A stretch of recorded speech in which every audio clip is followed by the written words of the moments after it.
Karibu Jam TV Tanzania. Hapa unapata hadithi za kusisimua, mapenzi na burudani zisizo na mwisho. Usisahau like video ikiwa unafurahia, share na marafiki wako ili nao pia wacheke au wasome hadithi zetu. Subscribe sasa ili usikose video mpya kila siku. Jam TV Tanzania, burudani kwa kila mtu kila wakati.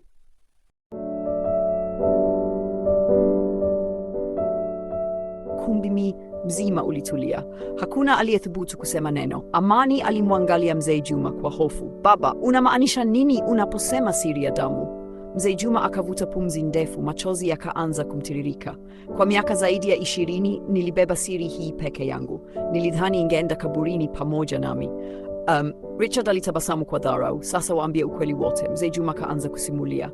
Miaka mingi iliyopita, mimi na baba yake Amani tulikuwa washirika wa biashara. Tulikubaliana kwamba watoto wetu wakikua wataamua wenyewe kama wanataka kuoana. Lengo halikuwa kuwalazimisha, bali kuendeleza urafiki wa familia.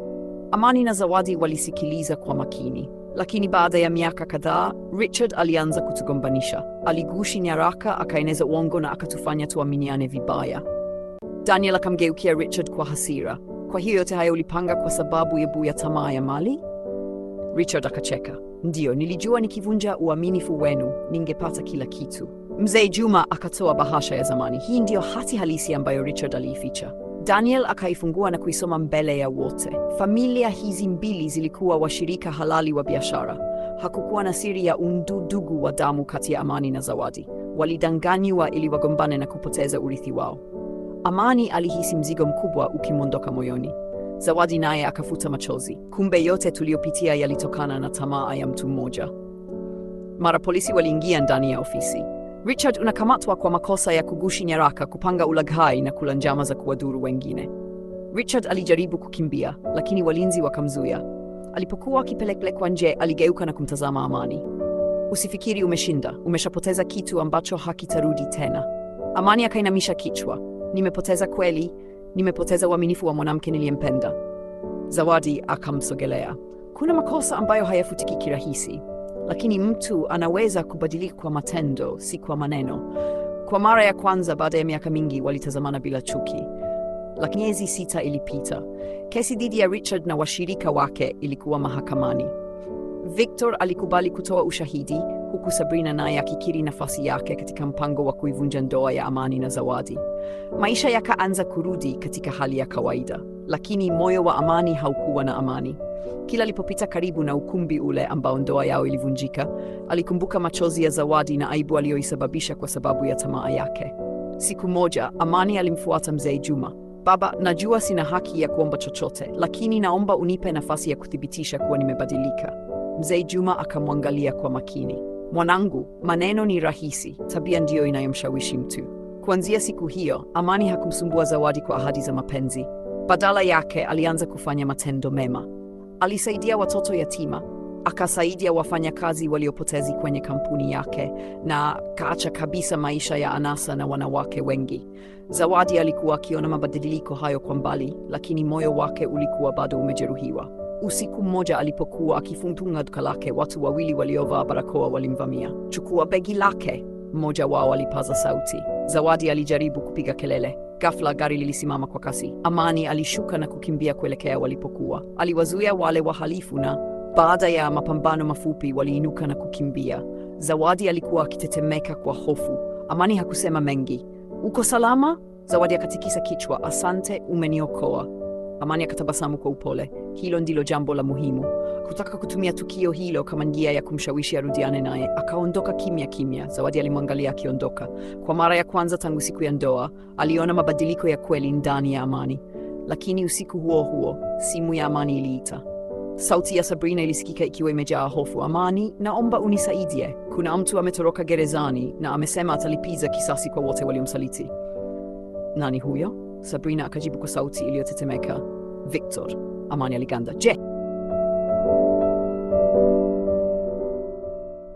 Usiku ulikuwa umetulia, lakini moyo wa Amani ulianza kwenda mbio baada ya kupokea simu ya Sabrina. Victor ametoroka. Hakutaka kuamini. Dakika chache baadaye Daniel naye alipiga simu. Amani, taarifa ni za kweli. Victor ametoroka wakati akihamishwa kutoka gereza kwenda mahakamani. Polisi wanamtafuta kila mahali. Amani hakusita. Jambo la kwanza ni kuhakikisha Zawadi yuko salama. Alikimbia hadi nyumbani kwa Zawadi. Alipofika, alikuta mlango uko wazi. Moyo wake ukadunda kwa nguvu. Zawadi hakukuwa na majibu. Sebuleni kulikuwa na viti vilivyokuwa vimeanguka na glasi iliyovunjika.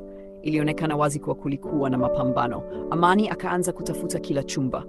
Chumbani alikuta simu ya Zawadi ikiwa sakafuni. Daniel na polisi walipofika waliinama kuchunguza eneo. Daniel akasema kwa sauti nzito, naogopa tumewahi kuchelewa. Ghafla simu ya Amani ikaita, namba haikuonekana. Alipopokea, sauti ya Victor ilisikika. Open quote, Amani, nilikuambia mchezo haujaisha. Close quote.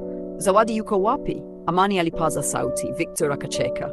Open quote, safari hii sitachukua pesa zenu, nitachukua kile mnachokipenda zaidi. Close quote. Simu ikakatwa. Amani alihisi miguu ikimwishia nguvu, lakini hapo ndipo Musa alipogundua kitu. Kulikuwa na bahasha ndogo chini ya meza. Ndani yake kulikuwa na picha ya Zawadi akiwa amefungwa mikono, nyuma yake kukiwa na jengo la zamani lililokuwa limeachwa miaka mingi iliyopita. Nyuma ya picha kulikuwa na ujumbe, njoo peke yako kama unataka kumwona akiwa hai. Daniel akatikisa kichwa. Huu ni mtego. Amani akakunja ngumi. Hata kama ni mtego, sitaacha Zawadi afe. Alichukua funguo za gari na kuondoka kwa kasi, bila kujua kwamba Victor alikuwa amemwandalia jaribio ambalo lingeamua kati ya mapenzi, msamaha na kisasi. Amani aliendesha gari kwa kasi kuelekea kwenye jengo lililoonekana kwenye picha. Mvua kubwa ilianza kunyesha, radi zikapasua anga, kana kwamba usiku wenyewe ulikuwa umejaa taharuki. Alipofika, jengo lilikuwa kimya. Mlango mkubwa wa chuma ulikuwa wazi kidogo. Amani, sauti ya Victor ilisikika kutoka ndani. Amani akaingia taratibu. Ndani kulikuwa na ukumbi mkubwa uliojaa vumbi. Mwishoni mwa ukumbi, Zawadi alikuwa amefungwa kwenye kiti, lakini hakuonekana kujeruhiwa. Amani, usinisogele, Zawadi alipaza sauti. Victor akatokea gizani huku akicheka. Nilijua ungekuja. Amani akamkazia macho. Mwache Zawadi, ugomvi wako ni mimi. Victor akatikisa kichwa. Hapana, leo nataka kuona kama kweli umebadilika. Akaonyesha vifaa viwili vya mbali mezani. Una uchaguzi mmoja tu. Amani akabaki kimya. Victor akaendelea. Ukibonyeza kifaa cha kwanza, Zawadi ataachiliwa huru, lakini utajisalimisha kwangu na utabeba matokeo yake. Ukibonyeza cha pili, utajiokoa wewe, lakini Zawadi atabaki mikononi mwangu hadi polisi watakapofika. Ukumbi ukawa kimya. Amani akamtazama Zawadi. Akakumbuka siku ya ndoa, machozi yake, usaliti wake na miaka yote ya majuto.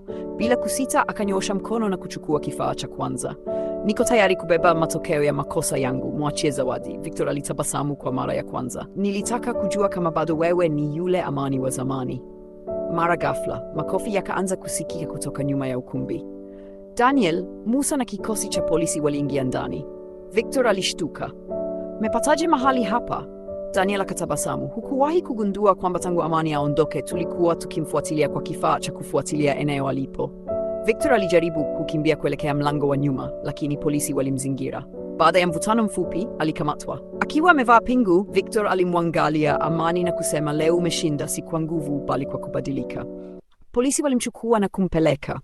Amani alimfungua Zawadi mikono. Zawadi akamtazama kwa macho yaliyojaa machozi. Leo umethibitisha kuwa mtu anaweza kubadilika kweli. Amani akashusha macho. Sitarajii unisamehe leo. Nitaheshimu uamuzi wowote utakaoufanya. Zawadi akamshika mkono. Safari ya kuponya moyo inaanza kwa ukweli na matendo. Tuione hatua kwa hatua.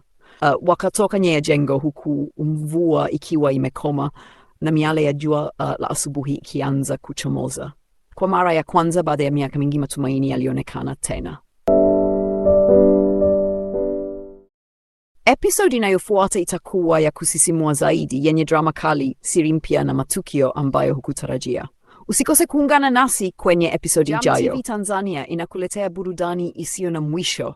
Like ikiwa unafurahia, share na marafiki, subscribe sasa ili usikose video mpya. Jam TV Tanzania, hadithi na burudani kwa kila mtu.